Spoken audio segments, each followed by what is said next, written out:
La question de l'homosexualité, chez Proust, elle s'introduit principalement avec Sodome et Gomorrhe.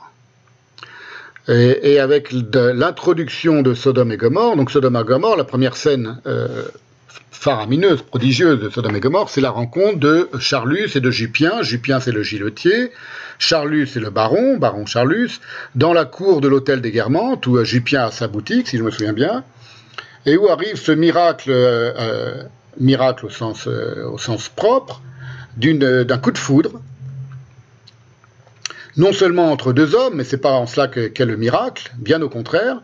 Je dis bien au contraire parce que Proust va expliquer qu'en réalité, l'homosexualité irradie toute la société souterrainement. C'est ça une des grandes thèses de Proust, c'est que l'homosexualité qui semble être quelque chose d'absolument, à son époque évidemment, de scandaleux et d'irrationnel et de subversif et de criminel et de masqué, en réalité, c'est la vraie configuration sociale, idéale, parfaite, la société parfaite, où il n'y aurait plus de lutte de classe, par exemple, où toutes les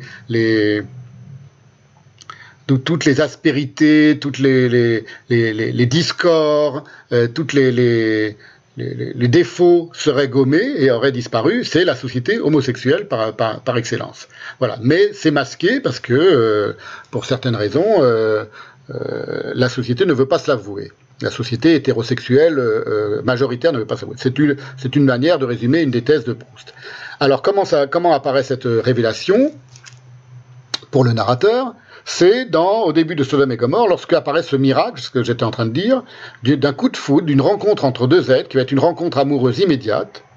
Ils vont aller faire l'amour, d'ailleurs, immédiatement, entre Charlus et Jupien. Et le miracle, il tient pas en ce qu'ils n'appartiennent pas à la même classe sociale, ça c'est très banal. Proust l'explique, en long, en large et en travers. Un duc peut tomber amoureux d'un prolétaire, ça pose aucun problème. C'est que c'est une histoire d'amour entre un jeune homme ou un homme jeune et un vieux monsieur. Et cette histoire d'amour, ce coup de foudre, il est tel que Jupien, précisément, ne peut tomber amoureux que d'un monsieur beaucoup plus vieux. Un peu comme, si vous voulez, on pourrait dire le syndrome de l'infirmière, c'est-à-dire une femme qui tomberait amoureuse que d'un homme qui est handicapé et dont elle doit s'occuper jour et nuit, materner, etc. Et qui pour elle est l'homme idéal. Voilà. Alors pour Jupien, Charlus est l'homme idéal, c'est un vieux monsieur qui a besoin de lui, qui est très différent de lui et Proust décrit ça sur un mode extraordinaire, c'est qu'il décrit ça comme la rencontre entre un bourdon et une orchidée, si je me souviens bien. C'est-à-dire entre deux êtres qui n'appartiennent pas au même domaine de la nature et qui pourtant vont se rencontrer comme un bourdon va aller butiner, enfin je ne sais pas si un bourdon butine, je crois que c'est une orchidée, l'exemple de la fleur qu'il donne. Voilà. Et donc quelque chose apparaît pour le narrateur. Je décris longuement cette scène et je l'analyse dans le texte annexe, la conférence que j'avais faite pour le séminaire de Yann Moix, qui s'intitulait Proust et la question du mal. Mal, M-A, accent circonflexe L-E. Voilà, donc je vous dis tout ça de mémoire, mais c'est une des scènes que j'analyse en détail dans le livre. Dans le livre que je suis en train de republier maintenant. Ce que le narrateur découvre à ce moment-là, ça fait partie des grandes découvertes de la recherche, si vous voulez, des grandes découvertes de la recherche. Il y en a plusieurs, à plusieurs moments. Alors, il y en a une qui est très connue, c'est par exemple lorsqu'il il goûte la madeleine et qu'il découvre tout à coup la puissance de la mémoire involontaire. Mais les grandes découvertes sexuelles, il y en a 2 ou 3 ou 4 dans la recherche, et celle-là, c'est une des principales.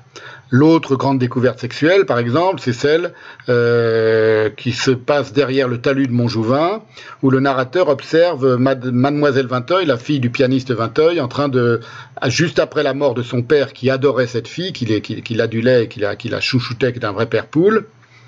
Elle a un rituel de sadisme avec sa copine lesbienne, qui lui fait qui crache sur la photo de son père qui vient de mourir. La photo donc de deuil, enfin la photo funéraire de son père. Donc il assiste à cette séance de sadisme et de masochisme de la fille de Vinteuil, dissimulé le narrateur derrière le fameux talus de Montjouvin. C'est comme ça que ça s'appelle. Ça fait partie, si vous voulez, des grandes scènes de révélation sexuelle. Donc il y a l'idée chez Proust qu'il y a toujours quelque chose à révéler de la sexualité qui ne correspond pas à ce que l'on s'imaginerait de manière usuelle. La sexualité n'est pas si simple à comprendre, les sexualités ne sont pas si simples, et les êtres ne sont pas là où on les attend. Les êtres ne sont jamais là sexuellement où on croit les voir et où on croit les attendre.